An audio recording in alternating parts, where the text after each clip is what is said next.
Muniz, composto pelos policiais do efetivo administrativo do 9º Batalhão da 1ª Companhia de Paranaguá.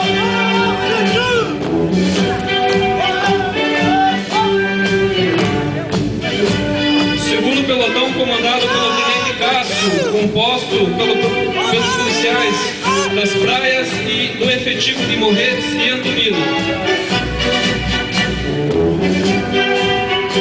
Terceiro pelotão, composto pelos policiais da Companhia Portuária, comandado pelo Tenente Pedro Augusto. Quarto pelotão, composto pelos bombeiros do 2º SGBI, quem comanda o aspirante Miller.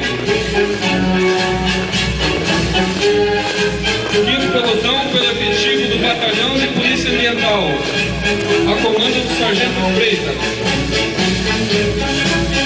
Sexto pelotão, pertencente à Guarda Municipal do Paranaguá, quem comanda é o Guarda Lacerda.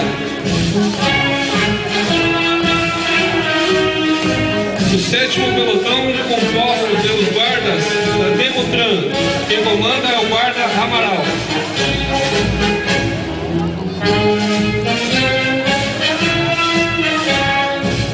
E fechando o desfile, se apresentam os escoteiros da Santa Rita e o grupo de escoteiros Ilha do Mel.